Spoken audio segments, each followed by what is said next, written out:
মহাকাশ নাকি সম্পূর্ণ নিঃশব্দ, এটাই এতদিন বিজ্ঞানীদের ধারণা ছিল। কিন্তু নাসার গবেষণায় উঠে এসেছে এক বিস্ময়কর তথ্য। মহাশূন্য থেকে ভেসে আসা এক রহস্যময় ধ্বনি রেকর্ড করেছে নাসা, যা শুনে গবেষকরা অবাক। তাদের মতে এটি যেন কোটি কোটি মানুষের একসঙ্গে জিকিরের মতো শোনাচ্ছে। কিন্তু প্রশ্ন হচ্ছে, এই শব্দ কি সত্যি শুধু বৈজ্ঞানিক কম্পন, নাকি ফেরেশতাদের জিকিরের ধ্বনি? 1400 বছর আগে মহানবী সাল্লাল্লাহু আলাইহি ওয়াসাল্লাম বলেছিলেন, আকাশের প্রতিটি অংশে ফেরেশতারা সিজদায় লিপ্ত এবং আল্লাহর জিকিরে ব্যস্ত। তাহলে কি এবার সেই সত্যের প্রমাণ পেল বিজ্ঞান? সাহি মুসলিম হাদিস আবু দার রাদিয়াল্লাহু তাআলা আনহু থেকে বর্ণিত, রাসূলুল্লাহ সাল্লাল্লাহু আলাইহি ওয়াসাল্লাম যখন মিরাজ থেকে ফিরে আসেন, তখন সাহাবারা তাকে জিজ্ঞাসা করেন, ইয়া রাসূলুল্লাহ, আপনি আকাশে কি দেখেছেন, কি শুনেছেন?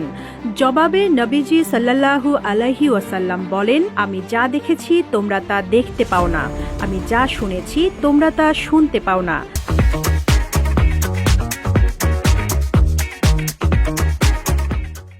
আকাশ জুড়ে প্রচণ্ড কম্পনের শব্দ শোনা যাচ্ছে, আর এর পেছনে রয়েছে এক গভীর রহস্য।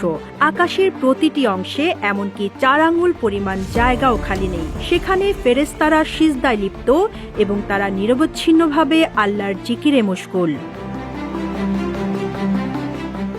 রাসূল সাল্লাল্লাহু আলাইহি ওয়াসাল্লাম হাদিসে উল্লেখ করেছেন, আকাশে প্রচণ্ড ঝাঁকুনির মতো শব্দ হচ্ছে।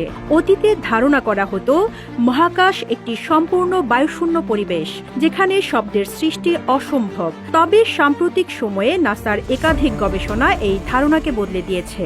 গবেষণায় দেখা গেছে, মহাকাশে বিভিন্ন প্রাকৃতিক ঘটনা ও কম্পনের ফলে বিশেষ ধরনের শব্দ সৃষ্টি হয়, যা আধুনিক প্রযুক্তির মাধ্যমে শনাক্ত করা সম্ভব হচ্ছে।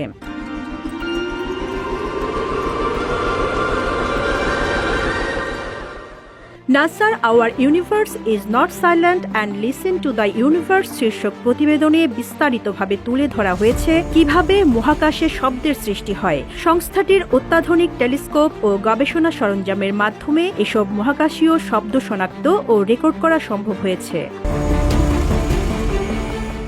গবেষকদের মতে, মহাকাশে ছড়িয়ে থাকা বিভিন্ন কণা বা নক্ষত্রের বিকিরণের ফলে কম্পন বা ভাইব্রেশন সৃষ্টি হয়, যা থেকে এসব শব্দের উৎপত্তি ঘটে। মূলত এসব শব্দ ইলেকট্রোম্যাগনেটিক তরঙ্গ হিসেবে থাকে, যা পরবর্তী সময়ে শব্দ তরঙ্গে রূপান্তরিত হয়। লক্ষ্য করলে দেখা যাবে, রাসূল সাল্লাল্লাহু আলাইহি ওয়াসাল্লাম উল্লেখ করেছিলেন, আকাশে কাঁপুনির মতো শব্দ হয়।